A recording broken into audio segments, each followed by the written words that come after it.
Потресот со законот за употребата на јазиците, односно законот за употребата на албанскиот јазик како втор службен јазик, според членот 1 став 2 од текстот, уште не стивнал во Македонија, а веќе утре наред во собранието пред пратениците е ратификацијата на договорот за добрососедство со Бугарија. Уште еден документ кој што предизвика лавина незадоволства заради содржината која предвидува низа еднострани обврски за Македонија.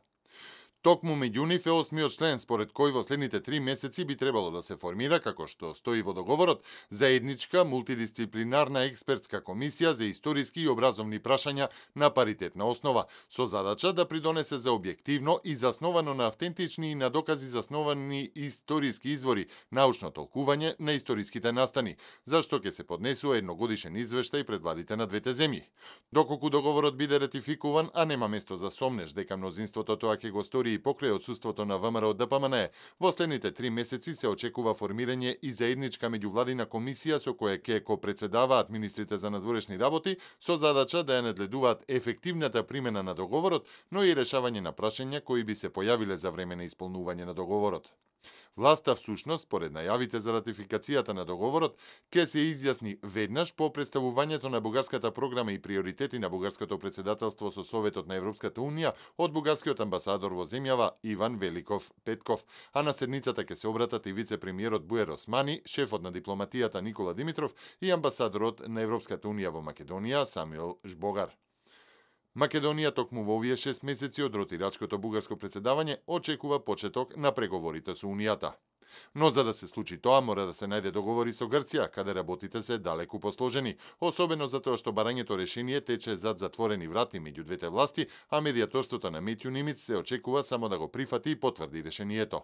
Откако Нимиц и самиот потврди дека се работи за идентитетските прашања, тензијата се крена не само во Македонија, туку и во Грција. На последната анкета, 68% од грците се противат терминот Македонија да биде вклучен во решението, пренесува Мија Одатина по анкетите за весникот Прототема, каде резултатите од анкетата се најдоа на насловната страница. Интересно е што дури 64% од тие што се противат на сложеното решение кое вклучува Македонија, биле гласачи на владеачката Сириза. Процентот на оние кои гласале за опозицијската Нова демократија е малку поголем, 67%. И додека се подготвува премиерската средба Зоран Заев Алексис Ципрас во Давос, како што известуваат грчките медиуми, за 24 јануари, лидерот на опозицијската Неа демократија Киријакос Мицотакис бара новото име да ги реши сите 3 аспекти на спорот, подсетувајќи на црвените линии од самитот на НАТО во Букурешт 2008 година. Името, неговата употреба и прашањето за иредентизмот и тврдењата изразени преку мапи со кои се киднапира, како смета, грчката историја.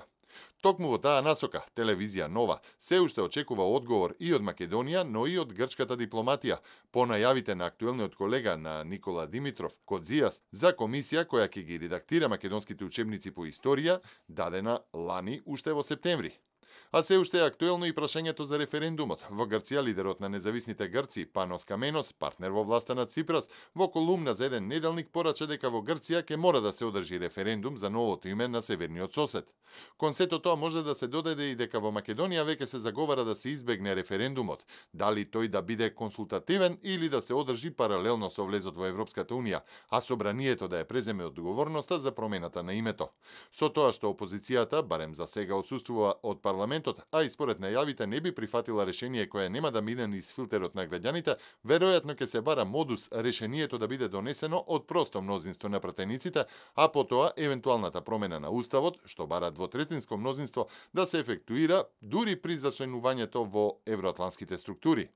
Тоа што во таа насока се очекува оваа недела е и продолжувањето на засилената динамика на средби со Нимиц, од кого на 17 јануари во Њујорк се очекува првичен предлог решение. Еден ден подоцна во македонскиот парламент ќе се обрати генералниот секретар на НАТО Јенс Столтенберг, секако во насока на интеграцијата во НАТО. Токму тогаш завршува и еднонеделниот одмор на премиерот, а не се знае дали можеби Столтенберг ќе ги седне во собраниските клупи и пратениците од ВМРО ДПМНЕ.